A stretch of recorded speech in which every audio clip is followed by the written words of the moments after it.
So, good evening, everyone. Let us begin with today's class. Today, we are going to discuss about human rights. It is a comprehensive study guide that will give you complete resource for the principal and vice principal examination. We will cover the definitions, principles of human rights framework, and at the end, assessment questions will also be there. So, without wasting time, let us begin with. First of all, we'll start with the understanding human rights core definition. कुछ definition हम ले लेते हैं. मित्रों, आप सभी से निवेदन है, आप जब चाहे तब बात कर सकते हैं, अपना ऑडियो चालू कर सकते हैं. बस थोड़ा सा इतना ध्यान रखें, बैकग्राउंड में नॉइज ना हो, केवल आपकी आवाज आती रहे. So let us begin with understanding human rights. हम पहले डेफिनेशंस की बात करेंगे, कोर प्रिंसिपल्स की बात करेंगे, थोड़ी थोड़ी हम बात करते जाएंगे और मैक्सिमम चीजों को समझने का प्रयास करेंगे. आप अपनी स्क्रीन को, यदि आप मोबाइल से जुड़े हुए हैं तो आप उसे जूम भी कर सकते हैं, जो पर्टिकुलर सेक्शन हम पढ़ते रहेंगे. हालांकि मुझे लगता है कि स्क्रीन विजिबल होगा सभी को. So let us begin with the definition. What is human rights? पहली बात तो हम ये, जो भी ह्यूमन है उन सबका अपना एक राइट होता है, उसे ही हम ह्यूमन राइट्स कहते हैं. ये कब आया कंसेप्ट, कैसे आया, इन सब पे हम चर्चा करेंगे. First of all definition. Standards that recognise and, ऐसा स्टैंडर्ड जो रिकॉग्नाइज करता है और प्रोटेक्ट करता है किसको? The dignity of all human beings, governing how individuals live, कि भाई इंडिविजुअल व्यक्ति कैसे जीवित रहता है in society, and their relationship with the state. यहाँ पे स्टेट का मतलब गवर्नमेंट से है, उसका गवर्नमेंट से कैसा रिलेशन है. To study all this thing is a human rights. ये जो ह्यूमन राइट है वो कैसा है? इनहेरेंट है. इनहेरेंट को मैं एक शब्द में कहूं, यदि हिंदी में कहूं तो ये अंतर्निहित होता है. It is something that is a basic or permanent part of somebody, and that cannot be removed. इसे कोई हटा नहीं सकता. व्यक्ति के जन्म के साथ ही उसे अधिकार प्राप्त हो जाता है और वो राइट कहलाता है ह्यूमन राइट. ह्यूमन राइट जो होता है, हम क्या पढ़ रहे हैं? कोर डेफिनेशन की बात कर रहे हैं. ह्यूमन राइट जो है, it is inalienable. Inalienable means can not be taken away. कोई उससे आपसे दूर नहीं कर सकता है, कोई रिमूव नहीं कर सकता है, कोई उसे आपको सरेंडर करने को नहीं कह सकता, ना ही उसे किसी को ट्रांसफर किया जा सकता है under any of the circumstances. Hindi में इसे मैं कह दूं, हिंदी के जो हमारे पीजीटी साथी होंगे वो देखेंगे यदि मैं कुछ गलत लिख दूं या स्पेलिंग गलत हो जाए. इसे हम कहेंगे अहरणीय, मतलब इसका कोई हरण नहीं कर सकता. इट इज इनएलिएनेबल, अहरणीय, इसका हरण नहीं किया जा सकता है. ह्यूमन राइट जो है वो यूनिवर्सल है. Universal means it apply to all the people wherever, regardless of nationality. Indian है, अमेरिकन है, फ्रेंच का है, जर्मनी का है, regardless of nationality, ethnicity, religion, gender और अदर स्टेटस. किसी भी स्टेटस का हो, किसी भी जेंडर का हो, किसी भी रिलीजन का हो, किसी भी इथनिसिटी का हो. इथनिसिटी मतलब it's a common sub group made of people who share a common descent or you can say cultural background. common cultural background को जो शेयर करते हैं, इथनिसिटी. तो इन सब के लिए यूनिवर्सल है. मित्रों, मैंने 4 चीजें बताई हैं, मैं पूछूंगा अभी. हमने थोड़ी सी डेफिनेशन की बात की कि ह्यूमन राइट क्या है? इनहेरेंट है. ह्यूमन राइट क्या है?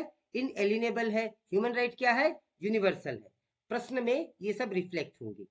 क्या पहली स्लाइड सभी को क्लियर है? कोई भी माइक चालू करके बता दे प्लीज. मोनिका कह रही है कि Monica madam. Okay, okay. Nitin ji, Upadhyay साहब, सविता मैडम, ओके फाइन. अब हम बात करेंगे 6 कोर प्रिंसिपल्स. मित्रों ध्यान रखेंगे 6 कोर. हालांकि एक बार में हम चीजों को रट नहीं सकते, रटना है भी नहीं, समझना है. ये पीडीएफ आपको अवेलेबल रहेगा, आप जानते हैं. कक्षा के बाद में आपको इसका वीडियो दिया जाएगा. आप सभी समझदार हैं, मुझे कहने की आवश्यकता नहीं है. आपको लगता है तो आप वीडियो को दोबारा देखिए, आपको लगता है तो केवल पीडीएफ पढ़ लीजिए. पीडीएफ वीडियो के डिस्क्रिप्शन बॉक्स में मौजूद रहता है. 6 कोर प्रिंसिपल्स की हम बात करेंगे. 6 है दिमाग में रख लीजिए। सबसे पहला यूनिवर्सैलिटी एंड इनएलियनेबिलिटी। अभी हमने इसकी बात की थी कि ये अहरणीय है, ये यूनिवर्सल है और ये अहरणीय है। पहला core principle, all human being are born free. हर व्यक्ति फ्री पैदा हुआ है एंड इक्वल इन डिग्निटी। पैदा होने के बाद में वो अलग अलग हो जाते कि कौन अनिल अंबानी के घर पैदा हुआ है और कौन एक कॉमन मैन के घर पैदा हुआ है। लेकिन अधिकारों की बात करें तो अनिल अंबानी जी के बच्चे को और एक झुग्गी झोपड़ी में पैदा होने वाले बच्चे को, दोनों को समान अधिकार प्राप्त है, dignity and right. These rights apply to everyone. अभी जो मैंने एग्जांपल दिया वो एवरीवन का था। Everywhere and can not be voluntarily given up or taken away. उसे कोई भी ले नहीं सकता। It is indivisibility. Human rights जो होता है it is indivisibility. What do you mean by indivisibility? All human rights are indivisible and interdependent. ये एक दूसरे पे डिपेंडेंट है, एक अधिकार दूसरे अधिकार से जुड़ा हुआ है। One set of rights can not B enjoyed fully without the other. Civil rights enable economic rights and vice versa. Civil rights को आप इकोनॉमिक राइट्स के बिना एंजॉय नहीं कर सकते, इकोनॉमिक राइट्स को आप सिविल राइट्स के बिना एंजॉय नहीं कर सकते हैं। अब आपके पास दिमाग में एक प्रश्न आ रहा होगा कि सर ने दो बातें कही है। एक तो मैंने बोला है अभी सिविल राइट्स और दूसरा मैंने बोला है आपको इकोनॉमिक राइट्स। दोस्तों आगे जाके अभी हम पढ़ेंगे सिविल राइट्स क्या है, इकोनॉमिक राइट्स क्या है, ये कौन से जनरेशन के अंतर्गत आता है। ध्यान दीजिए, एक वर्ड मैं बोल रहा हूं, कौन से जनरेशन। क्या मेरी राइटिंग स्पष्ट है? मतलब इतना पढ़ पा रहे हैं?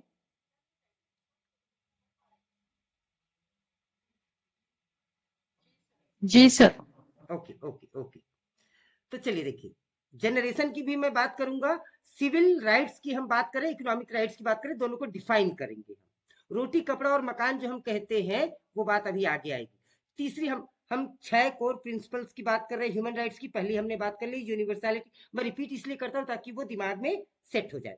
यूनिवर्सैलिटी एंड इनएलियनेबिलिटी, दूसरा इनडिविजिबिलिटी, तीसरा इंटरडिपेंडेंस एंड इंटर रिलेटेडनेस।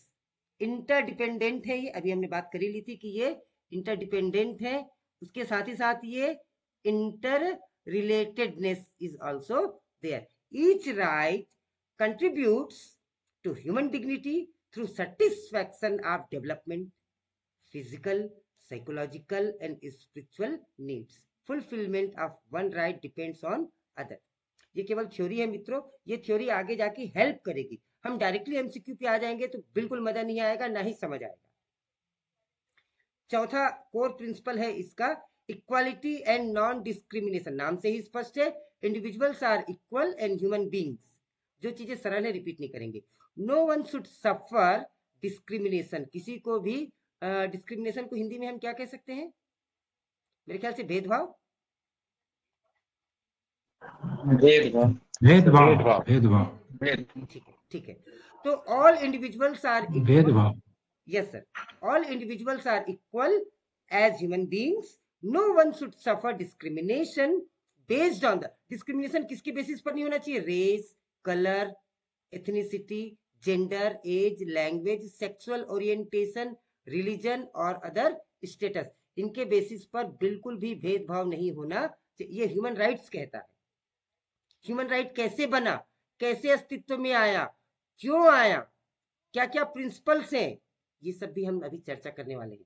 मित्रों बहुत ध्यान से सुनते रहिए। और यदि आप, हालांकि आप सभी कंफर्टेबल पोजीशन पे बैठे होंगे, यदि आप पेन कॉपी लेके बैठे हैं तो और भी अच्छी बात है। या पेन कॉपी लेके बाद में जब आप वीडियो देखेंगे तब बैठिए, लेकिन पेन कॉपी लेके जरूर बैठिए, कुछ नोट डाउन कीजिए। आप ये मान के चलिए मैं अभी पढ़ रहा हूँ और ये आखिरी बार पहली बार पढ़ रहा हूँ और आखिरी बार पढ़ रहा हूँ, इसके बाद मुझे और नहीं पढ़ा है। कितनी बार इसी चीज को पढ़ेंगे? हम ज्यादा नहीं पढ़ना है हमको। चलिए, पार्टिसिपेशन एंड इंक्लूजन। इसमें पार्टिसिपेट कैसे कर सकते हैं व्यक्ति, इसका इंक्लूजन कैसे होगा? All people have the right to participate in and access information related to decision making process. Indian परिप्रेक्ष्य में हम बात कर दे तो अभी हमने पढ़ा था थोड़ी दिन पहले RTI, right to information act. अब ये उसका पुराना स्वरूप है, उसकी क्या बोलना चाहिए, पटकथा पहले लिख दी गई थी। क्या बोला जा रहा है कि ये ह्यूमन राइट्स है कि all the people have right to participate in and access information, कि हमें सब सूचना मिलनी चाहिए रिलेटेड टू डिसीजन। भाई ठीक है, आप डिसीजन मेकर हो, लेकिन हमें भी तो सूचना दो that affect their lives and wellbeing, जिससे हमारे जीवन को और हमारे वेलबींग को अफेक्ट होता है, उन सबकी हमको जानकारी प्राप्त होनी चाहिए। इन्हीं सब संविधानों से धीरे धीरे निकल की चीजें आ रही है। छठवीं बात है accountability and rule of law. हाँ, सबसे बड़ी बात भाई, अकाउंटेबल कौन है? अगर कुछ वायलेशन हुआ तो अकाउंटेबिलिटी किसकी आती है, और फिर रूल ऑफ लॉ क्या है? तो स्टेट्स एंड ड्यूटी बियरर्स को हम दूसरे शब्दों में क्या बोल सकते हैं? ऑफिस बियरर्स, या जो गवर्नमेंट में लोग बैठे हुए हैं, duty bearers, office bearers. State अपने आप में गवर्नमेंट हो गया, are answerable for observance of human rights and must comply means अनुपालन करना या ऑब्जर्व करना, ओबे करना, टू ओबे सर, किसी बात को फॉलो करना। Very good sir, very good. Please be अनुपालन। मुझे बहुत अच्छा लग रहा है कि आप लोग बिल्कुल एक्टिव पार्टिसिपेट कर रहे हैं। आपके एक्टिव पार्टिसिपेशन से ही हमारी क्लास अच्छी रहेगी। धन्यवाद मित्रों। State and office bearer are answerable for obeying of human right, for observance of human rights, and must obey with legal norms and standard in international instrument. International परिप्रेक्ष्य में भी उन्हें पालन करना पड़ेगा। दोस्तों, अभी तक हम केवल प्याज काट रहे थे, धनिया काट के हमने रख लिया, लहसुन ये सब तैयार कर लिया, मसाला। अब सब्जी बनाएंगे। अब हमारी तैयारी होगी, यहां से हमारा ह्यूमन राइट थोड़ा सा डेप्थ में जाता है। Historical development of human rights. यदि किसी साथी ने ह्यूमन राइट्स के टॉपिक को अभी तक नहीं पढ़ा है इस प्रिंसिपल वाइज प्रिंसिपल के कंसेप्ट में, तो आप यकीन मानिए आगे मैं जितनी बातें बोलने जा रहा हूं वो सब के सब आपके लिए नई है, इसीलिए बहुत ध्यान से सुनने की आवश्यकता है। तो historical development of human rights की जब हम बात करते हैं, आप कोई भी डॉक्यूमेंट पढ़ेंगे तो सबसे पहला नाम आता है 1215 में बने मार्गा कार्टा कानून की, मैग्ना कार्टा।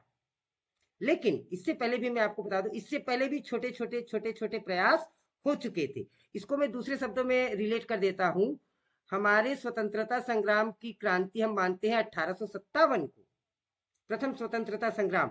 लेकिन ये ऐसा नहीं है कि 1857 में ही क्रांति चालू हुई थी। इससे पहले छुटपुट घटनाएं हो रही थी, लेकिन 1857 के विद्रोह को ही हम क्रांति मानते। मित्रों, सहमत है क्या? जी सर। बिल्कुल वैसा ही 1215 से पहले भी हो रहा था, लेकिन 1215 में तो बिल्कुल नियम बन गया। इसको मैं ये पढ़ने के बजाय एक छोटी सी कहानी सुनाता हूं 45 सेकंड की। एक राजा थे, इंग्लैंड की बात है, किंग जॉन। वो बड़ी मनमानी करते थे, अपने हिसाब से चलते थे। वो क्या करते थे, बहुत सारा टैक्स लाद दिया लोगों पे। भाई सहते गए। एक दिन प्रबुद्ध लोगों का समूह जमा हुआ और उन्होंने सीधा विद्रोह कर दिया। बोले भाई राजा जी, अब ऐसा नहीं चलेगा। अगर आप हम पे टैक्स थोप रहे हो तो ऐसा नहीं कि आपकी मर्जी, आपने कह दिया इतना % लगेगा, नहीं। उसके लिए हम जो सब्जेक्ट है, हम जो प्रजा है, उन प्रजा का एक कॉमन काउंसिल होगा। वो काउंसिल पहले उसको चेक करेगा, उसके बाद वो इंप्लीमेंट होगा। पहली बात याद रखिए, टैक्स की कर रहा हूं मैं, कि टैक्स आप ऐसे नहीं लगा दोगे, इसके आधार पर लगाओगे। दूसरी बात, वो राजा क्या करता था, किसी को भी सजा, पकड़ लिया इसको जेल में डाल दिया, इसको 6 महीने की सजा दे दोगे। अरे भाई ऐसे कैसे दे दो? तो प्रजा ने कहा कि किसी भी व्यक्ति को सजा देने से पहले क्या होना चाहिए? ट्रायल होना चाहिए। किसी को भी सजा देने से पहले आप क्या करेंगे? ट्रायल करेंगे, उसका केस चलेगा उसके ऊपर, उसके बाद ही आप दे पाएंगे।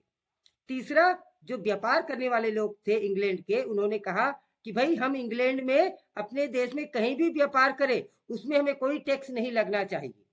तो ये जो एक्ट था मित्रों, ये एक्ट कहलाता है मैग्ना कार्टा एक्ट। कहानी पसंद आई? जी sir. Yes, sir. Very good, समझ में भी आ गया होगा। Yes sir. ये है हमारा Magna Carta act. Limited the power of monarch, राजा की पावर को, किंग जॉर्ज की पावर को लिमिटेड किया। And established that even kings, यहां तक कि राजा भी, मस्ट फॉलो द लॉ। भाई राजा हो तो ऐसा थोड़ी कि तुम्हारी मन मर्जी चलेगी, तुम्हें भी कानून का पालन करना पड़ेगा। This is the foundational law of rule my dear friend. तो जब जब ह्यूमन राइट्स की बात होती है, 1215 मैग्ना कार्टा की बात अवश्य होती है। बाकी सब बिल को मैं बहुत ज्यादा डिटेल में नहीं बताऊंगा। चलो मैग्ना कार्टा को अभी तो वैसे मैंने बता दिया, आपको पता भी चल गया होगा।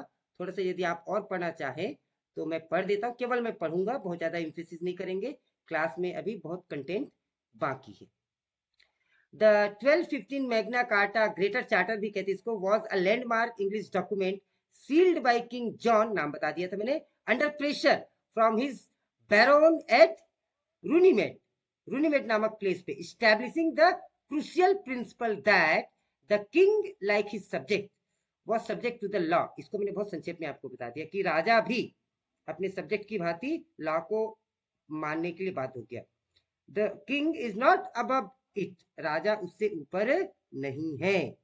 Protecting church rights, limiting feudal payment and guaranteeing swift justice and due process like trial by peers for freemen, forming a foundation for constitutional law and individual liberty worldwide. Although initially annulled by the Pope, it became a symbol of freedom and influenced later democratic document. इससे कहीं जाके आगे democratic document बना। मित्र, ये मैंने आपको इसलिए दिखाया जो मैंने आपको कहानी सुनाई, मुझे उम्मीद है उस कहानी से तो आपको पूरा समझ में आ गया होगा, लेकिन फिर भी हमको थोड़ा सा थ्योरी जानना आवश्यक है, इसलिए ये मैंने थ्योरी बताई। आपकी इजाजत हो तो आगे बढ़े।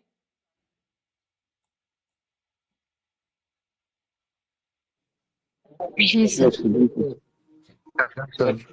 दूसरा एक्ट आता है 1689। आप अब बहुत ज्यादा डिटेल में नहीं जाएंगे क्योंकि हम कोई क्रिमिनल लॉ का पेपर नहीं दे रहे हैं, बहुत ज्यादा डिटेल में एक एक घटना को हमको समझने की आवश्यकता नहीं है, लेकिन डेट याद रखेंगे। और छोटी, किसी का माइक चालू है, कृपया बंद कर दें। किसी का माइक चालू, हाँ धन्यवाद। थोड़े थोड़े संक्षेप में याद रखेंगे, मैं क्लू पॉइंट आपको देते जाऊंगा और वो क्लू पॉइंट आपके लिए बहुत होगा। 1689 इंग्लिश बिल ऑफ राइट्स लेके आया। 1689 इंग्लिश बिल्स ऑफ राइट लेके आया। ये क्या था? इस्टेब्लिश्ड पार्लियामेंट सुप्रीमेसी, कि पार्लियामेंट जो होगा वो सुप्रीम होगा, राजा सुप्रीम नहीं होगा। And protected certain civil liberties from royal interference. ये रॉयल वर्ड मतलब, रॉयल मतलब राजा, रॉयल मतलब राजा। ऐसा नहीं है कि राजा ने जो कह दिया वो होगा, भाई पार्लियामेंट होगा सुप्रीम। और उसने क्या प्रोटेक्ट किया? कुछ सिविल लिबर्टीज दिए, कुछ छूट दिए। ये कब आया? 1689। क्रोनोलॉजी याद रखिए, 1215, 1689। फिर 1776 में अमेरिका स्वतंत्र हुआ, अमेरिकन डिक्लेरेशन ऑफ इंडिपेंडेंस, ये भी बहुत कुछ लेके आया। जिसने क्या प्रोक्लेम किया? प्रोक्लेम यानी डिक्लेयर, घोषणा की। All men are created equal, भाई सभी लोग जो है इक्वल है। विथ इनएलिनेबल राइट्स, अहरणीय अधिकारों के साथ वो पैदा हुए हैं। अब वो अहरणीय अधिकार कौन कौन से है? Liberty to life, right to life, liberty and pursuit of happiness, उसे खुश रहने का अधिकार है। सबसे बड़ी बात, खुश रहने का अधिकार, खुश रहने का अधिकार है। तो 3 डेट याद रखिए मेरे साथ, आप मन में बोल लीजिए, 1215, 1689 और 1776। अंग्रेजी मीडियम के दोस्तों के लिए 1215, 1689 and 1776. These 3 are the crucial dates that we need to remember if we want to go ahead with human rights and if we want to solve MCQ question, because date may be asked in the examination in any other format. Let us move ahead to number 4. It is 1789, Declaration of the Rights of Men and Citizens. 1789 में क्या हुआ दोस्तों? Declaration of right, अब अधिकारों की घोषणा हो गई, लिखे हुए अधिकारों की, of men and citizen, French revolution document establishing fundamental rights and popular sovereignty. French revolution के बाद में लिखित कानून आया कि भाई मनुष्य के लिए ये फंडामेंटल राइट्स हैं। मित्रों मैं आपको बता दूं, हमारा जो संविधान लिखा गया, अंबेडकर साहब ने जो लिखा है, उसमें मैग्ना कार्टा भी आता है, 1689 इंग्लिश बिल भी आता है, 1776 अमेरिकन डिक्लेरेशन भी आता है, 1789 declaration of right of man and citizen भी आता है, और ये 1945 टू 1946 नरमबर्ग ट्रायल भी आता है।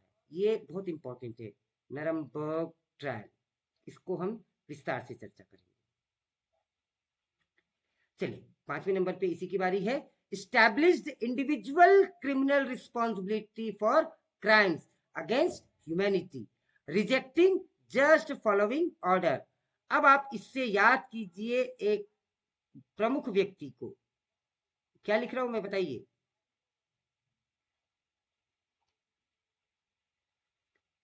आप याद कीजिए हिटलर। यस, अब हिटलर याद कर लीजिए, जर्मनी याद कर लीजिए, नाजीवाद याद कर लीजिए, नाजिज्म याद कर लीजिए। क्या लिखा है इसको जरा ध्यान से पढ़िए। Established individual criminal responsibility for crimes against humanity। यदि मानवता के खिलाफ आप कोई काम करते हैं तो वो इंडिविजुअल क्राइम माना जाएगा, क्योंकि तुम राजा हो, तुम प्रेसिडेंट हो, तुमने आदेश दे दिया जस्ट फॉर फॉलोइंग ऑर्डर, तुमने आदेश दे दिया मार डालो इन 1000 लोगों को। 6 billion people my dear friends, 6 million people. तो इसका जिम्मेदार किसे माना जाएगा? उस individual criminal responsibility for crime against humanity, rejecting just following order. इसको हम ये नहीं कह सकते कि भाई वो तो आदेश का पालन कर रहे हैं, is just following, rejecting defence. इसको मैं डिटेल से थोड़ा बता दूं, समझने का प्रयास करेंगे मित्रों। ये इंग्लिश बिल को मैंने डिटेल से नहीं बताया, जितना मैंने बताया उतना पर्याप्त था।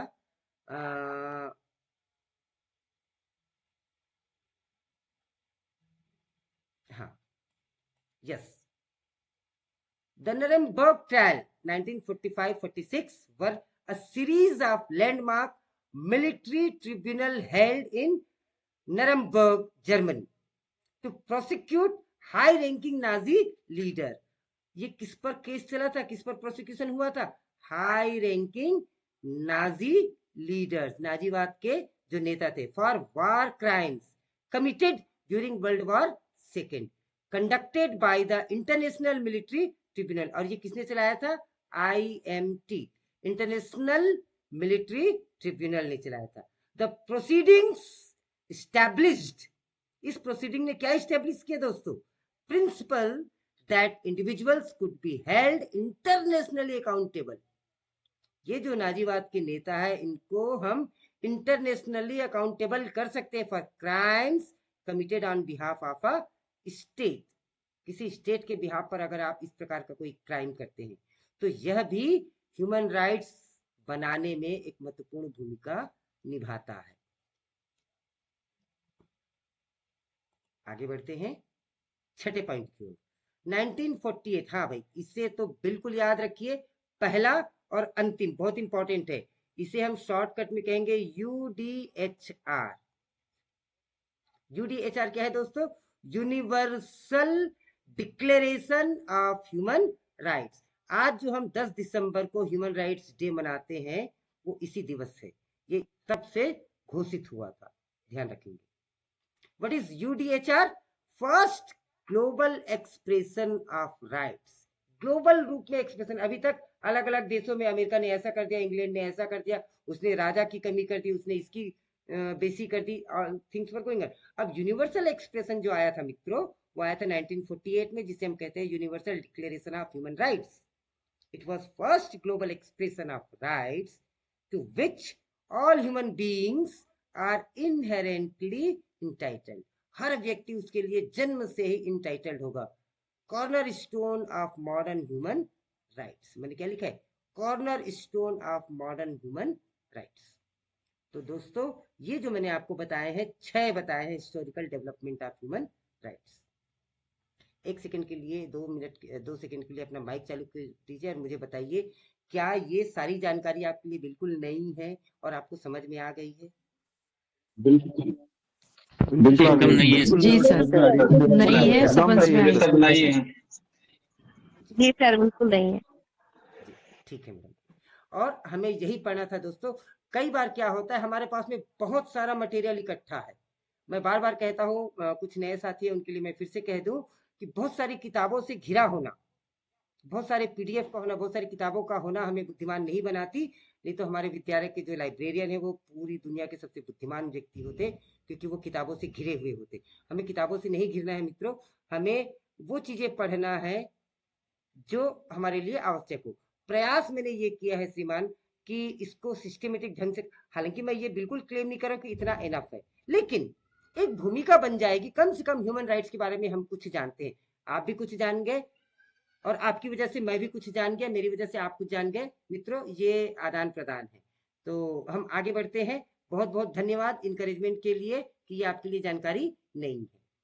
फिर से नई जानकारी आ रही है जिस पर प्रश्न बनेगा। थैंक यू राजा राम जी। अब जो टाइमलाइन, अब जो 3 जनरेशन आ रहा है, ये बिल्कुल इंपॉर्टेंट है।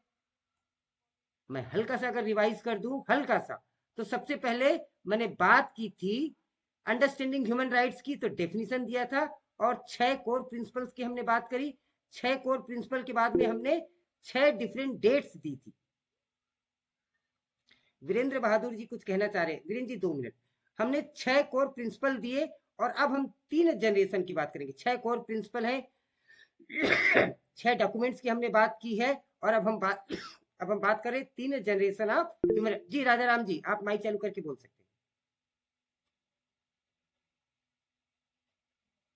राजा राम जी ने हाथ उठाया था, कुछ कहना चाह रहे थे।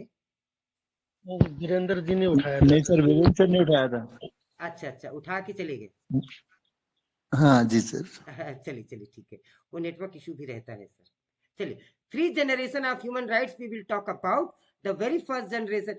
अच्छा मित्रों, हिंदी अंग्रेजी ठीक चल रहा है कि मुझे ज्यादा हिंदी या ज्यादा अंग्रेजी ऐसा तो नहीं हो रहा है ना? कॉमन है, ठीक है? नहीं, सही है सर, केवी के हिसाब से सही है। बिल्कुल ठीक है सर।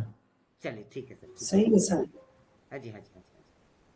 चलिए, 3 जनरेशन ऑफ ह्यूमन राइट्स की हम बात करेंगे। थोड़ा सा इसमें आपको समझने में दिक्कत आएगी, तो आप प्रश्न पूछने से मत हिचकिएगा, क्योंकि मैं किसी चीज को पॉजिटिव कहूंगा, किसी चीज को निगेटिव कहूंगा, तो क्यों है आप पूछ सकते हैं।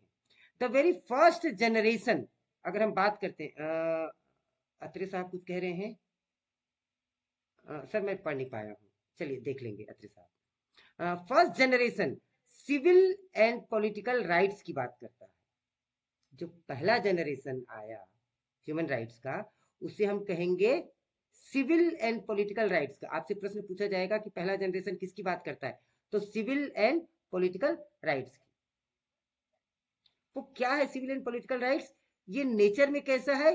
निगेटिव राइट्स है। अभी निगेटिव राइट्स क्या है, अभी मैं एक्सप्लेन करूंगा। Protecting individuals from government over rich. Government के हिसाब से ये निगेटिव राइट है। कोई कुछ कहना चाह रहा है?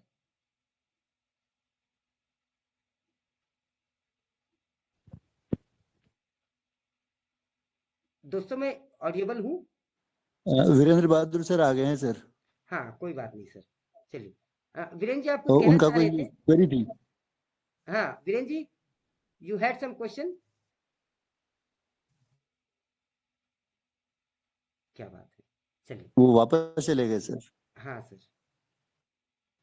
यार ऐसे वीरेंद्र जी मैं डर जाऊंगा यार, फिर पता नहीं क्या कह रहे थे कर। आप कंटिन्यू करें, अच्छा चल रहा है सर। धन्यवाद सर। तो हम Thank you, sir. 3 जनरेशन की हम बात कर रहे हैं। फर्स्ट जनरेशन है सिविल एंड पॉलिटिकल राइट। इसका मैं एक बहुत शॉर्टकट बताऊंगा। सिविल एंड, हालांकि वो गलत है, हम याद रखने के लिए सिविल एंड सीपीआर रख लो इसका नाम। जैसे कोई मरने वाला है तो हम सबसे पहले सीपीआर देते हैं, तो ये पहले सीपीआर आया, तो सिविल एंड, इसको याद रखने में थोड़ा मुश्किल होता है, इसलिए पहला सिविल एंड पॉलिटिकल राइट्स को हम याद रखते हैं। ये नेचर में निगेटिव होता है, जो हमें प्रोटेक्ट करता है, प्रोटेक्टिंग इंडिविजुअल्स फ्रॉम गवर्नमेंट। अब देखिए मैंने सिविल एंड पॉलिटिकल का, पॉलिटिकल मतलब सीधा सीधा राइट टू वोट, सिविल मतलब भाई जीने दो हमको, freedom from torture, freedom from slavery, हम गुलामी नहीं करना, राइट टू फेयर ट्रायल, हमारे साथ में ट्रायल करो भाई, सीधा सीधा जेल में मत डालो, freedom of expression, freedom of religion, right to vote. तो ये सिविल टाइप के और पॉलिटिकल टाइप के सारे राइट्स फर्स्ट जनरेशन में आएंगे। इनका जो नेचर है निगेटिव होगा। और की फीचर की हम बात करें, require state to refrain from action. State को ये सारी चीजें हमें प्रदान करनी पड़ेगी। सेकेंड जनरेशन की बात करते, वो है आपका, पहले हमने सिविल और पॉलिटिकल कर लिया, अब हमको भैया पैसा भी तो चाहिए, इकोनॉमिक, सोशल और कल्चरल राइट्स की बात आती है। ESC लिखा है, इसको आप ECG समझ लीजिए। CPR दे दिया, CPR से काम नहीं चला तो हमने फिर थोड़ा बहुत रिवाइव हुआ तो ECG कराया। तो पहले सिविल आएगा, फिर दूसरा इकोनॉमिक आएगा। इसका जो नेचर होगा पॉजिटिव राइट्स है, requiring active government intervention. Government को एक्टिव इंटरवेंशन इसमें करना ही पड़ेगा। इसमें गवर्नमेंट का एक्टिव इंटरवेंशन नहीं। गवर्नमेंट का एक्टिव इंटरवेंशन यहाँ पे है, इसे आप तीन चीजों से जोड़ सकते हैं जो हम बोलते हैं ना, रोटी, कपड़ा और मकान। Right to work, fair wages, social security, adequate living standard, पर्याप्त लिविंग स्टैंडर्ड होना चाहिए, right to health, right to education and cultural participation. मैंने दो राइट्स की बात की। फर्स्ट जनरेशन है civil and political, second generation है economic, social and cultural rights, और थर्ड जनरेशन जो है सॉलिडेरिटी और कलेक्टिव राइट्स। ये इंडिविजुअल नहीं है, ये इंडिविजुअल है, ये इंडिविजुअल है, लेकिन ये कलेक्टिव राइट्स है। सड़क बनना है, सड़क सुरेश देवांगन की नहीं है, राजा राम जी की भी नहीं है, वीरेंद्र की भी नहीं है, बाकी हम सब की है, सबके डेवलपमेंट के लिए। Right to development, right to healthy, आपको हेल्दी एनवायरनमेंट देना पड़ेगा, ये किसी एक की बात नहीं है, इससे सबका फायदा होगा। राइट टू डेवलपमेंट, सबका डेवलपमेंट होगा। राइट टू पीस, हमें शांति का अधिकार है। Right to natural resources, right to self determination, ये सारे जो है कलेक्टिव राइट्स है। ये थर्ड जनरेशन की feature, it required international cooperation. अब इसमें आपका पेंडेमिक भी आ गया और आपके नेचुरल रिसोर्सेज की ट्रीटीज आ गई, अब ग्लोबल वार्मिंग आ गया, तो ये एनवायरनमेंट की ये सारी बातें आ गई। अगर हमें क्लासिफाई करना पड़ा तो वो 10 अंत में मैं केस बेस्ड स्टडी लेके जो आया हूँ क्वेश्चन, उसमें इन सभी चीजों का समावेश करेंगे कि भाई कोई पत्रकार है, एक देश का दूसरे देश में पकड़ा गया तो उसके साथ में कैसा सलूक होना चाहिए, उसने ऐसा किया तो उसके साथ में क्या होना चाहिए, ये सारी बातें हम तब करेंगे। दोस्तों, यदि आपकी अनुमति हो तो मैं आगे बढ़ूं। यदि ये 3 जनरेशन ऑफ ह्यूमन राइट्स आपको क्लियर है, एक बार फिर से मैं बहुत संक्षेप में क्लियर कर दूं, within 30 second I will make it very clear to all of you. There are 3 generations of human rights. The very first generation is civil and political in political rights. It is negative in nature. Second is economic and social and cultural rights, that is positive in nature. And the very third one is solidarity or collective rights. It focuses on collective interest and cooperation from the government, and it requires international cooperation as well. So friends, these are the 3 generation. इसमें important चीज जो आपको याद रखना है, the distinction between generation, ये जो distinction है, अंतर between generation arose during Cold War, इसको भी याद रखेंगे। During Cold War ये arose हुआ but has been abandoned. All rights are now treated as equally important and interdependent. Cold war के समय इन अधिकारों पे थोड़ी सी प्रतिबंधित थी, अब सब कुछ ठीक है। All rights are now treated as equal. हम इसे डिटेल से पढ़ेंगे, मैंने पहले भी बता दिया था आपको। ये यहाँ से फाइनलाइजेशन चालू हुआ था। Universal declaration of human rights, UDHR 1948, इसके अंतर्गत 30 आर्टिकल है दोस्तों। देयर आर 30 आर्टिकल्स और यहीं से हमको पढ़ना है। अभी तक जो हम पढ़ रहे थे वो ह्यूमन राइट्स क्या है, कैसे उसकी शुरुआत हुई, इसकी हमने चर्चा की थी। दोस्तों, वीडियो को लंबा नहीं खींचेंगे, यदि ज्यादा हो जाएगा तो क्वेश्चंस को हम कल कर लेंगे। आपके धैर्य पे और आपके समय देने पर डिपेंड करता है कि क्लास कितनी देर चलेगी। मोनोपाली बिल्कुल भी नहीं है, आप जब बोलेंगे तब क्लास खत्म कर देंगे, क्योंकि क्लास आप सभी के लिए है। आप सबका इंटरेस्ट बना रहना चाहिए, लंबा खींचना बिल्कुल भी उद्देश्य नहीं है। मैं प्रयास करता हूं अनावश्यक बातें ना करूं और टू द पॉइंट चलूं। Universal Declaration of Human Rights UDHR 1948 adopted by UN General Assembly on December 10 1948, इसलिए हम 10 दिसंबर को मनाते हैं। कहाँ लागू किया गया? पेरिस में। The date is now commemorated annually as International Human Rights Day। ये मैं पहले भी इसकी चर्चा कर चुका हूँ। आर्टिकल 1 और 2 फाउंडेशन की बात करते हैं। आर्टिकल 1 में क्या है? All human beings are born free equal in dignity and right. Article 2 कहता है rights apply without distinction of any kind, किसी भी प्रकार का भेदभाव नहीं होना चाहिए, डिस्टिंक्शन नहीं होना चाहिए। आर्टिकल 1 कहता है all human are born free. दूसरा कहता है ये जो राइट्स है वो सबको मिलना चाहिए। और आर्टिकल 3 से लेकर 21 तक सिविल और पॉलिटिकल है नेचर में। मित्रों माइक चालू कर लीजिए, प्रश्न पूछ रहा हूं। हालांकि प्रश्न बीच में ला रहा हूं, लेकिन मुझे जवाब चाहिए। मैंने बोला आर्टिकल 1 जो है फाउंडेशनल, एक मिनट चाहिए, एक मिनट बंद कीजिए। आर्टिकल 1 और 2 फाउंडेशनल है, माइक बंद कीजिए। आर्टिकल 1 और 2 माइक बंद कीजिए। आर्टिकल 1 और 2 फाउंडेशनल है। पहला आर्टिकल कहता है कि all human beings are born free. Article 2 कहता है rights apply without distinction of any kind. और आर्टिकल 3 से लेकर 21 तक सिविल और पॉलिटिकल राइट्स की बात करता है। अब मुझे मेरा प्रश्न है, सिविल और पॉलिटिकल राइट कौन सी जनरेशन का राइट है? First generation, first generation. Very good, very good, very good, excellent. First generation जो दिया गया है राइट्स, उसका नेचर कैसा था? नेगेटिव था। नेगेटिव, नेगेटिव, नेगेटिव था sir. Very good, very good, very good, very good, very good. Carry on, शाबाश दोस्तों। 3 से लेकर 21 तक में इसकी चर्चा है। डिटेल हम बाद में पढ़ेंगे या आप आराम से पढ़ सकते हैं।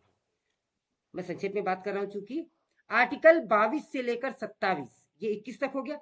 आर्टिकल नंबर 1 क्लियर है, आर्टिकल नंबर 2 क्लियर है, आर्टिकल नंबर 3 से 21 क्लियर है। सिविल और पॉलिटिकल राइट्स की बात करेगा। अब 3 बात करेगा राइट टू इसकी, 4 बात करेगा, 3 बात करेगा राइट टू लाइफ, 4 बात करेगा right to this, right to that. अब वो हम धीरे धीरे उसको देख सकते हैं, केवल गूगल करने की आवश्यकता है। नहीं तो मित्रों वीडियो 2 घंटे 3 घंटे का हो जाएगा, जो कि एक बोरिंग प्रोसेस हो जाएगा। आर्टिकल 22 से लेकर 27 इकोनॉमिकल एंड सोशल कल्चरल की बात करते हैं। कौन सा जनरेशन हो गया भाई? Second generation, second generation. Second positive nature, positive Very rights. क्या बात Positive. ये बहुत अच्छे विद्यार्थी की निशानी कि भाई तुमने ये पूछा, अब आगे जाके ये पूछोगे तो ये भी ले लो। बहुत बढ़िया बेटा, बहुत बढ़िया। चलिए तो आर्टिकल 22 से 27 की बात करते हैं। It talks about economic, social and cultural rights, right to social security, work, fair wages, rest and leisure, adequate standard of living, education, participation in cultural life। Article 28 से 30 बात करता है फ्रेमवर्क, लीगल फ्रेमवर्क, कि भाई सजा कैसे दोगे, किसको दोगे, कैसे दोगे। Right to social order where rights can be realised, individual duties to community, limitations only for securing rights of other. Limitation क्या है भाई? मुझे स्वतंत्रता है, मुझे सड़क पे चलने की स्वतंत्रता है, मुझे छड़ी घुमाने की भी स्वतंत्रता है, लेकिन मेरी स्वतंत्रता वहीं पे खत्म हो जाती है जहां पे उधर से चलने वाले आदमी की नाक आ जाती है। ऐसा थोड़ी कि मुझे स्वतंत्रता करके मैं छड़ी ऐसा घुमाऊं कि अगले की नाक को टकरा जाए, नहीं। मेरी स्वतंत्रता वहीं पे लिमिटेड हो जाती है जहां पे मेरी छड़ी किसी व्यक्ति के नाक को छूने लग जाती है। तो we talk about all these limitations in article number 28, 29 and 30। Friends, chapter 6 की ओर हम आगे बढ़ते हैं। उम्मीद है आप सभी को अभी तक सब कुछ समझ में आ रहा है और पढ़ना पड़ेगा, हालांकि सब कुछ क्लियर नहीं हो रहा है। जब आप पढ़ेंगे तो और क्लियर हो जाएगा। International human rights framework, the international bill of human rights, very very very important chapter and you need to remember with the dates. जैसे हमने शुरुआत की थी, कहां से शुरू की थी हमने? मैग्ना कार्टा 1215 याद होगा आपको। फिर हमने 1689 की बात की थी, फिर 1776 की बात की थी, बिल ऑफ राइट्स। क्या बात है, अमेरिका डिक्लेयर इंडिपेंडेंस। और ये 1789 declaration of rights. 1789 declaration of rights of man and citizen. बहुत बढ़िया, बहुत बढ़िया बेटा। मेरे बच्चे इतना बताने लग गया तो 1945-46 Nuremberg trials. ये मैडम याद हो, बाप रे, आप कल से आप ही क्लास लेना भैया, है ना? बहुत सर बढ़िया कुछ मैडम। नहीं आता। सर आप नहीं जो नहीं बता रहे हैं नोट कर रहे हैं इसलिए पता नहीं है। नहीं, Seema madam great, it shows your persistence thank you sir. And your patience. नहीं, ग्रेट ग्रेट ग्रेट, ये हम सबको इनकरेज कर रहा है मैडम। Thank you sir. आप मुझसे ही पूछोगे तो बिना देखे बता नहीं पाऊंगा मैं फिर, है ना? अरे यार, मेरी पोल मैं नहीं खोलती। सर एक चलो छोटी आगे सी बढ़ते बात है, एक न्यूरमबर्ग ट्रायल पे सर अभी एक हॉलीवुड मूवी आई हुई है, बहुत अच्छी, उसको अगर देखेंगे क्या तो बात, क्या उससे ये बात। और क्लियर होगा। एक सर कौन ये सी मूवी है? हरमन ना, न्यूरमबर्ग के नाम नाम से ही बताइए। है। ओके अच्छा अच्छा अच्छा, okay okay okay okay. Nuremberg, sir Nuremberg. Okay और ग्रेट। इसमें हिटलर की डेथ के बाद में हरमन गोरिंग पे मुकदमा चलाया गया था, 20-30 और भी उनके लोग थे। तो जी बहुत जी जी जी। इंटरेस्टिंग है उस पूरे समय का इतिहास अच्छे से समझने के लिए। सर जी सायर रसेल क्रो उसमें है। ओके ओके हाँ जी, हाँ ग्रेट। जी, जी हाँ, जी। Nitin Nitin sir, thank you very much. देखिए कितनी अच्छी अच्छी बातें सामने निकल के आती है। तो थैंक यू वो सर, तभी thank you sir, sir. Nitin Nitin ji, thank you very much for the social wellbeing. ये ऐसी बातें जब निकल के सामने देखो दोस्तों, हमको सब मालूम है, लेकिन वो तब तक चीजें निकल के नहीं आती जब तक कोई रेफरेंस ना हो। अभी रेफरेंस चल रहा है तो चीजें सामने निकल के आ रही हैं, है ना? तो हम आगे बढ़ते हैं। अब हम इंटरनेशनल ह्यूमन राइट्स फ्रेमवर्क की बात करते हैं कि इंटरनेशनल बिल कौन कौन से हैं। सबसे पहला अब हम रखेंगे यूडीएचआर को, जो 1948 में आया था। फिर आईसीसीपीआर आया 1960। ये क्या है? Universal declaration of human rights, foundational document, Paris में 10 दिसंबर 1948। ये हमने याद रख लिया। उसके बाद में आईसीसीपीआर। अब ये आईसीसीपीआर का फुल फॉर्म ही पूछ लेगा, या ईयर पूछ लेगा, या ये बता देगा कि ये नेचर में कैसा होता है, क्या क्या इसमें दिए गए हैं। तो मैं बता दूं आपको, it is international covenant on civil and political right। अब सिविल एंड पॉलिटिकल राइट से ही आपको पता चल गया कि ये फर्स्ट जनरेशन है, जनरेशन 1।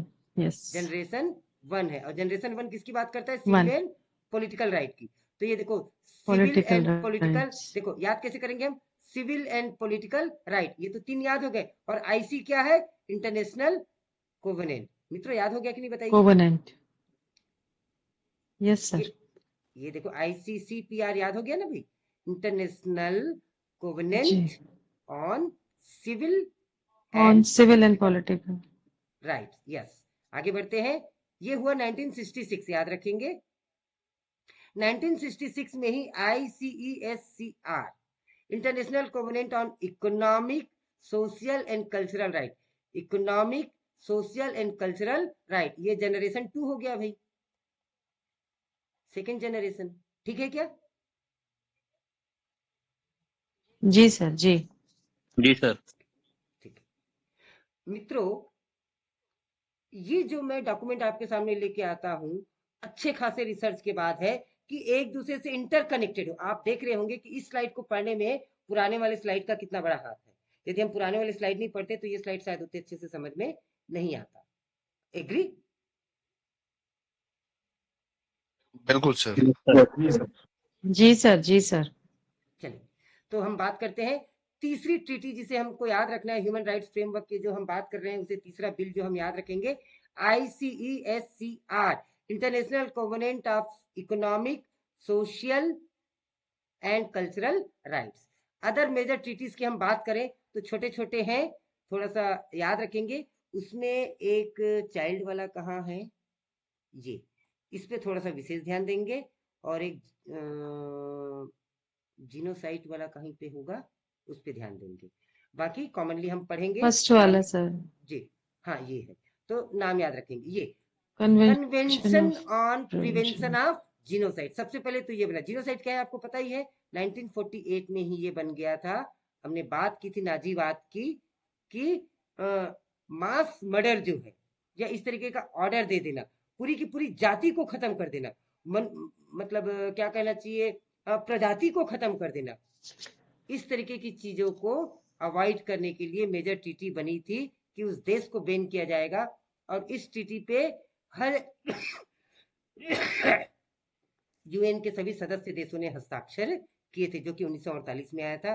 कन्वेंशन ऑन, इसका मैंने शायद कुछ नोट्स भी बना रखे हैं। ये तो यूडीआर है जो हमने पढ़ लिया है। नेगेटिव राइट्स हमने पढ़ लिया है। हाँ, इसे देखते हैं। मित्रों एक बार थ्योरी पढ़ देता हूं, थोड़ा सा ध्यान देंगे। Adopted by the UN General Assembly on December 9, 1948. 9 दिसंबर को इसे अडॉप्ट किया गया and effective from January 12, 1951. The Convention on the Prevention and Punishment of the Crime of Genocide. It is Genocide. genocide. That is Convention on the Protection and Punishment of Crime of Genocide. ये CPPCG. आप logically चलेंगे तो आपको words के acronym भी पूरे याद हो जाएंगे.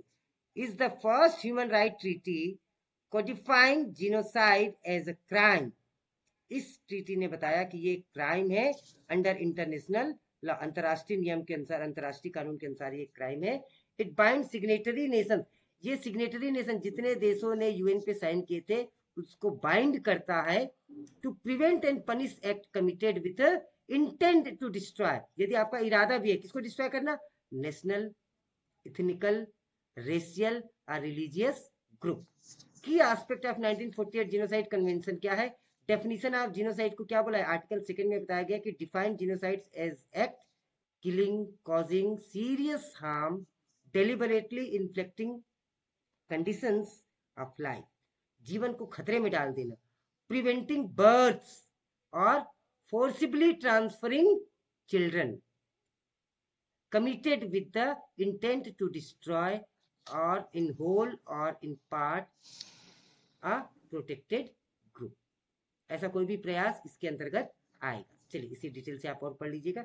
ये सबका सब पीडीएफ मैं आपसे शेयर करने वाला हूं दोस्तों. Convention on elimination of racial discrimination. Racial discrimination पे अलग से 1965 में कानून बना. Convention on elimination of discrimination against women, ये पॉश में भी आता है काम. डिस्क्रिमिनेशन अगेंस्ट वुमेन ये 1979 में बना.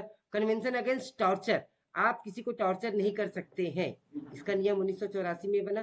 क्रोनोलॉजिकली याद कीजिएगा, 1948, फिर ये 1948, फिर 1965 और फिर ये 79 और फिर ये 84. उसके बाद में 1989 में बना convention on right of child.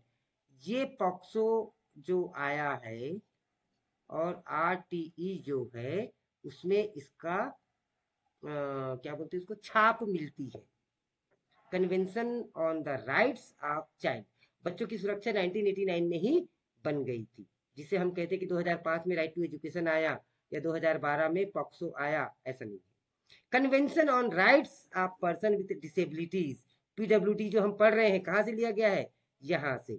Geneva convention 1864 to 1964 and then refugee convention. तो ये कुछ एक्ट है मेरे दोस्तों जो आपको कुछ हद तक याद रखने पड़ेंगे.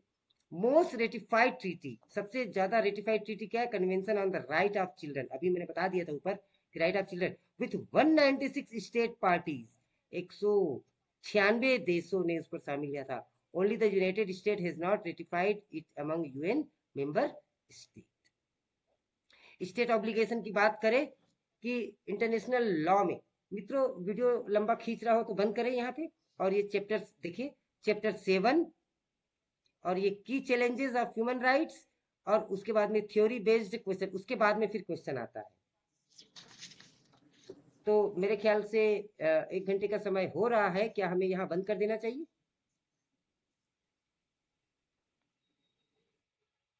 आप लोग बताएं, माइक चालू करके बताएं. सर प्लीज इसे कंप्लीट कर दीजिए. सर प्लीज इस चैप्टर यस को सर, पूरा कंप्लीट कंप्लीट कर कर दीजिए, कंप्लीट कर दीजिए सर. ओके फाइन, 10 मिनट ही कंप्लीट कर दीजिए. चलिए चलिए ठीक है सर. थोड़ा सा जल्दी देख लेते हैं. State obligations under international law. State means राज्य, जो देश है उनका क्या ऑब्लिगेशन है? Obligation to respect. State must refrain from interfering with और curtailing the enjoyment of human rights. This is a negative obligation. The state must not violate rights. ये पहला जनरेशन में आया था, याद कर लीजिए कि स्टेट को आपको वो सारी राइट्स देने पड़ेंगे. ऑब्लिगेशन टू प्रोटेक्ट, बल्कि स्टेट की ये ड्यूटी बनती है कि उन राइट्स को प्रोटेक्ट करे. State must protect individuals and group against human rights abuse. Human right abuse कहीं पे भी होता है, मानवाधिकार का हनन कहीं पे भी होता है, तो state must interfere and protect them by third parties, अगर थर्ड पार्टी की द्वारा हनन होता है तो, including corporation and non state actors. Obligations to fulfil, उनका ये भी ऑब्लिगेशन है कि उन अधिकारों का फुलफिलमेंट करे। State must take positive action to facilitate the enjoyment of basic human rights through legislation, policies and resource allocations. Monitoring and enforcing mechanism, इसको इन्फोर्स कौन कराएगा? नियम तो बना दिए, कानून तो बना दिए, लागू कौन कराएगा? तो लागू कौन कराएगा? UN human right council, treaty monitoring bodies, special reporters and working groups, universal periodic review. Non governmental organisation कौन कौन से हैं जो इसकी रक्षा करते हैं? Amnesty International, human Rights Watch, Freedom House and Anti Slavery International. नाम पढ़ लीजिए, कहीं पे भी आए स्टक करेगा कि हाँ ये सब हम जानते हैं। की चैलेंजेस की हम बात करते हैं, cultural relativism versus universalism. Cultural relativism की बात करते हैं और यूनिवर्सलिज्म की बात करते हैं। डिफरेंट सोसाइटीज में मित्रों, यहां तक आपने धैर्य रखा है, अगले 15 मिनट और धैर्य बनाए रखिए क्योंकि उसका परिणाम अब आने वाला है। अब हमको पता चल, अभी तक केवल आप कथा सुन रहे थे, प्रसाद अब बटेगा। जब हम एमसीक्यूज करेंगे तब आपको पता चलेगा आप कितने एमसीक्यूज के आंसर दे पा रहे हैं। यदि आप दे पा रहे हैं तो यहाँ पे कितना परसेंटेज आया उसका हम इवेल्युएशन कर पाएंगे। आप सभी समझदार साथी है, ध्यान देंगे। Cultural relativism versus universalism.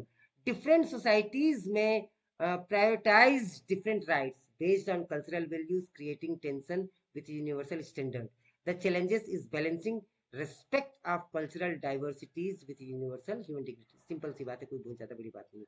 Implementation gaps.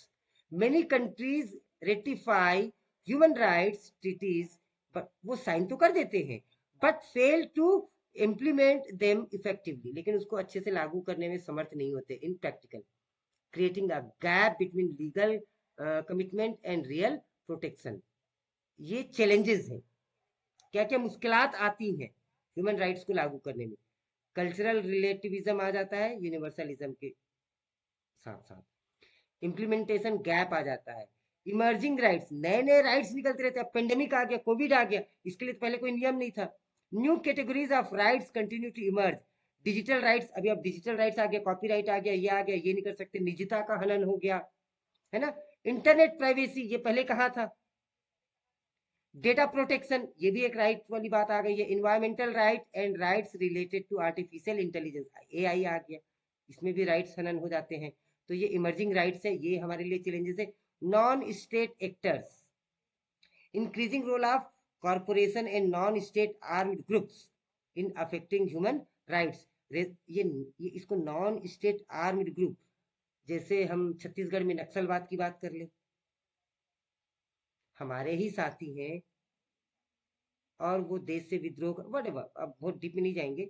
ये state armed, non state armed group in affecting human rights raises questions about accountability beyond traditional state actors. Balancing rights की हम बात करते हैं। Challenges in balancing individual rights with collective security, public health, other societal intersects during pandemic and emergencies। इस समय पे जो चीजें उभर के सामने आती है जो पहले से नहीं देखी गई। क्लाइमेट चेंज, क्लाइमेट चेंज की हम बात करते हैं। इन्वायरमेंटल डिग्रेडेशन, अभी जो ग्लोबल वार्मिंग हो रहा है, and climate change increasingly threaten multiple human rights including rights to life, health, food, water and housing. तो मित्रों, ये था आज का लेक्चर ह्यूमन राइट्स पे। मुझे उम्मीद है 1 घंटे का जो आपने समय दिया उसमें आपकी अंडरस्टैंडिंग तो डेवलप हुई होगी। अब अगले 10 मिनट में फायर रैपिड राउंड में हम theory based multiple choice question करेंगे। जिन्होंने बहुत ध्यान से पढ़ा है वो निश्चित रूप से सब आंसर दे पाएंगे। मैं फिर से निवेदन करूंगा, आप सभी माइक चालू कर लीजिए, लेकिन अगर बैकग्राउंड में नॉइज है तो प्लीज आप खुद ही बंद कर लीजिए, नहीं तो फिर हमको पता चलता है कि किसके यहाँ भिंडी की सब्जी बनी है और फिर किसके यहाँ क्या हो रहा है ना। तो दोस्तों चलो चालू करते हैं। आप सभी बोलने के लिए स्वतंत्र हैं, बोलिएगा जरूर, इसी से हमको पता चलेगा। What is the primary characteristics that makes human rights universal? B. Part, B. sir. B. B. Yes, they apply to all human beings regardless of any status. Question number 2. The term inalienable in human rights means, इसका मतलब क्या होता है? C part, sir. C. Rights C. that Rights C. that cannot be taken C. away are given. rights that cannot be cannot be taken away or taken away. given up. Taken away, yes. C. Perfectly all right. Perfectly all right. Which philosopher? हाँ, ये प्रश्न का हमने जिक्र नहीं किया है. Which philosopher is credited with the concept of natural right to life, liberty and property? तो ये नाम मित्रों याद रख लीजिएगा. John Locke. B. Also. It is C. John Locke. नाम याद रखिए. Okay, उसके sir. बाद में the principle of indivisibility of human right means. It cannot be separated. Rights cannot be divided among groups. Good. Yes. A. Right that cannot. Yes, sir. A. A, sir. Cannot The be correct divided, answer is yes. all rights are equal, important and Equally interconnected. important and inter. Equal, important and interconnected. Interdependent, interconnected ऐसा मैंने बताया था, है ना? हाँ, चलिए, अच्छी बात है. Question number 5. What is the primary object या purpose of human rights? Human rights का primary object क्या है? B. B. To protect human dignity and ensure well-being. B. B. Very good. भाई हमारे कुछ मैडम लोग ना बहुत ज्यादा बुद्धिमान है, तो वो शुरू से ही आंसर दे देते भाई. तो हमारे जो बाकी साथी है, मेरे जैसे जो बैक बेंचर है, वो भी जवाब देते रहे भाई, है ना, ताकि हम लोग भी उसमें बने रहे. तो everybody is free to answer. Please do answer it. हाँ, theory based MCQ 6 to 10. The concept of positive right means. हाँ, पॉजिटिव नेगेटिव राइट B. मैंने बात B. की थी. B. B. B. That require state action to fulfill. Rights that require state action to fulfill. Question number 7 की हम बात करते हैं. अच्छा, प्रश्न अच्छे हैं, बताइए. Yes, sir. Yes. The right to an adequate standard of living is an example of adequate standard of living. Second generation. B. Economic, social, right? Yes. Social, cultural, sir. Very good. Cultural. हाँ. The Magna Carta 1215 is significant because limited royal power and established the rule of law. B. Rule of law. Law. Yes. Yes. B. B. B. Question number 9. Which is the primary legal source of international human rights law? Primary legal source. B. International treaties B. and conventions. International B. treaties and conventions. Convention. International treaties and चलिए. conventions. The Universal Declaration of Human Rights (UDHR) was adopted in the year 48. 1948. 48. Date भी बता दीजिए. 10 December. 10 December. इसी कारण हम इसको मानव अधिकार दिवस के रूप में मनाते हैं. मनाते 4 क्वेश्चन और उसके बाद में केस बेस्ड क्वेश्चन. आज केवल 25 क्वेश्चन है. The main catalyst for creating the modern international human rights system was. Main catalyst. Cold War. D. Second World Cold War. B. The Cold War. World war second and the Holocaust. ये Holocaust पे मैंने कुछ Holocaust, notes बनाया था. Holocaust पे कुछ notes बनाया था. Yes, तो आप yes. लोग बाद उसमें में देखा पढ़. था. जी जी जी. ये देखिए, वर्ल्ड वॉर सेकेंड 1935 to 45 ये 6 साल चला था. तो and the Holocaust were interconnected catastrophic event that defined the mid 20th century, while World War II was a global military conflict.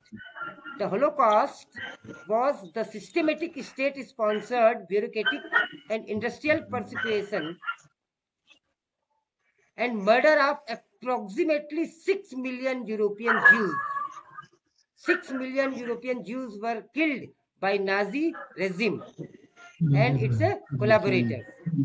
So the Holocaust took place within the context of World War II, with the chaos and territorial expansion of the war, enabling the Nazis to move from forced immigration and imprisonment of Jews to mass murder. अब Amit ji mic बंद कर लीजिए. अमित जी शायद आपकी तरफ से disturbance आ रहा है.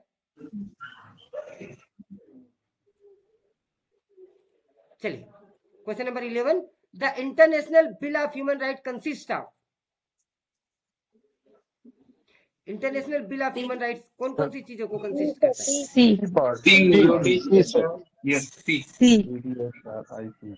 सी is the correct answer.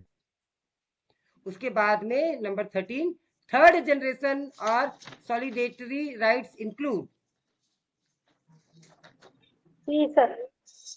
right to development and healthy Right environment. of Healthy development environment. and C. healthy environment. C, sir. एक बार चेक करेंगे क्या ये ए है इसका आंसर? नहीं सर सी है. Collective है. पक्का? C है. Sir. C है. Sir, इसको- solidarity means international and healthy environment में international level पे development चाहिए सर. International cooperation चाहिए सर. अच्छा, इसलिए सी आंसर होगा. हाँ सर.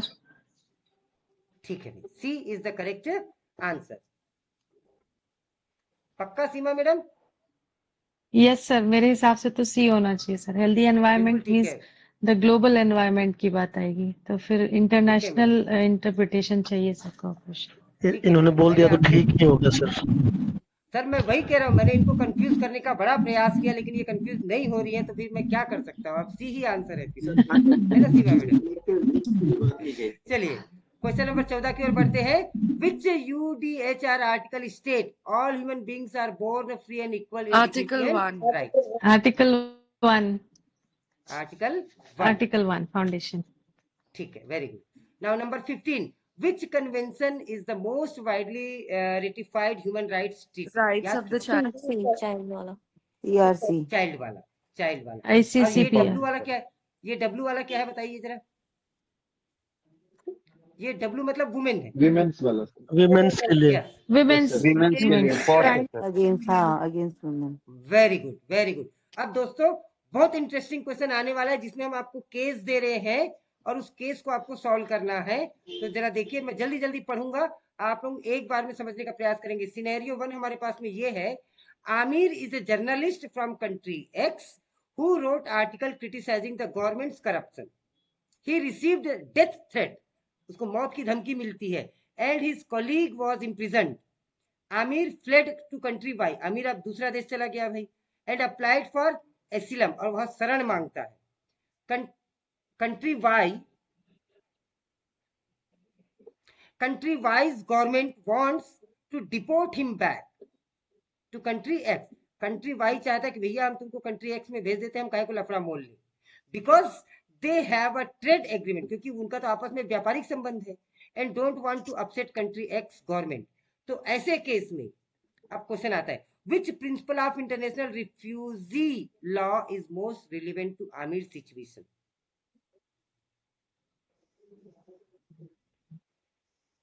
ये आपने शायद नहीं पढ़ा. नॉन रिफॉल्वमेंट क्या है ये? नॉन बोले. Non refoulement. Yes. Non what is non refoulement. हाँ, चलिए हम बता देते हैं ये क्या है.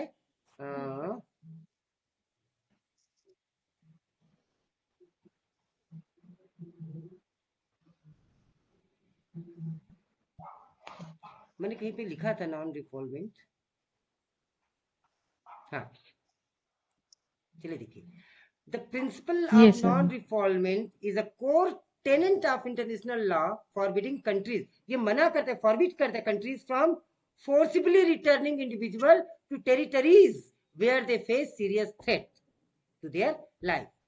ये ट्रीटी ये कहता है कि व्यक्ति यदि किसी दूसरे देश में आ गया, उसे फोर्सिबली आप उसके कंट्री एक्स में वापस इसलिए नहीं भेज सकते क्योंकि उसको जान का खतरा है, उसकी फ्रीडम को खतरा है, और फंडामेंटल ह्यूमन राइट्स उसके खतरे में. सच एज टॉर्चर उसे हो सकता है, परसिक्यूशन हो सकता है, या सीवियर हार्म हो सकता है, regardless of their migration status. इसीलिए कंट्री वाई, सलमान रुश्दी का केस ऐसे ही था ना सर?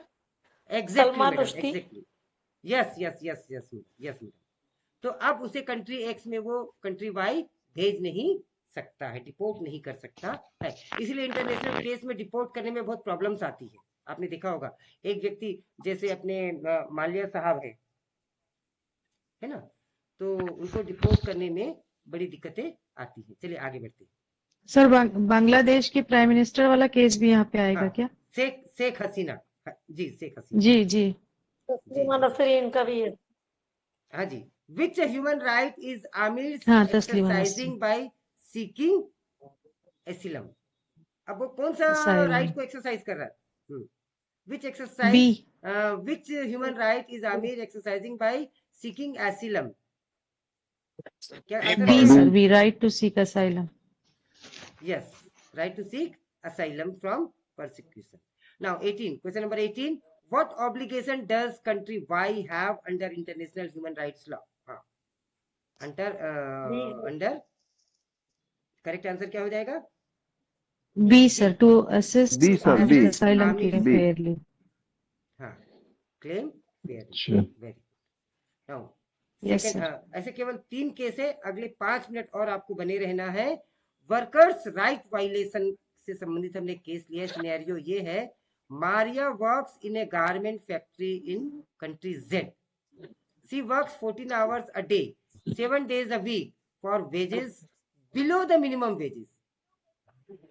वो कम से कम वेजेस से भी बिलो में काम कर रही है। The factory has no safety equipment, poor ventilation and locked emergency exit. Emergency exit को भी उन्होंने लॉक कर रखा है। When Maria tried to form a trade union, तो मारिया कहती कि भाई मैं एक ट्रेड यूनियन बनाऊंगी with other worker, she was threatened with dismissal, कि भाई तुमको नौकरी से निकाल देंगे। The factory supplies clothes to international brand. अब जो फैक्ट्री है वो इंटरनेशनल ब्रांड को कपड़े सप्लाई करती है। ऐसे में विच generation of human right is primarily being violated? कौन से जनरेशन का right second generation, second generation, second generation. बहुत बढ़िया, आप लोग बहुत इंटेलिजेंट हैं भाई, मानना पड़ेगा आप सभी को। Salute, heads off to all of you. Now under the UN guiding Thank you, sir. Principles on under the UN guiding principles on business and human rights, who has responsibility? हाँ भाई, responsibility की बात करें तो किसकी responsibility आएगी भाई? सी sir. The state, the factory and international brand shared responsibility. Yes, जी। C is the correct Brands. answer. Yes sir. Third हम केस लेते हैं, freedom of expression versus public safety. मैंने सारे केसेस लेने का प्रयास किया है। Freedom of expression versus public safety. Scenario है, a political activist in country A posted online criticism of the government's handling a health crisis, claiming corruption in vaccine distribution. The government arrested activists under a new cyber security law. cyber security law के तहत उसको गिरफ्तार कर लिया गया, citing threat to public order and national security, कि भाई तुमने नेशनल सिक्योरिटी को खतरे में डाल दिया। The activist was held without trial for 6 months. बिना किसी ट्रायल के उसको 6 महीने की जेल कर दी गई। क्या करेंगे आप? क्या हो रहा है देखिए जरा। What does international human right law say about limitation on freedom of expression?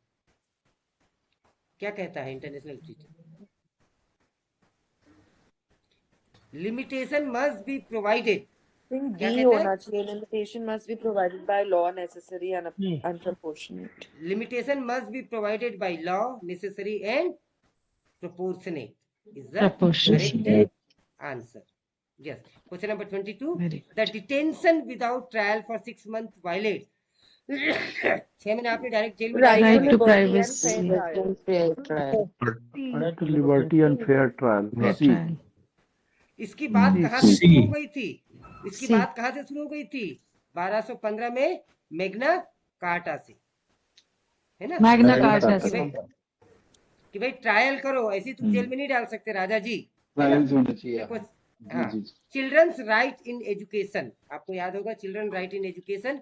Scenario है कि rural village in country B girl are not allowed to attend school beyond 12 साल।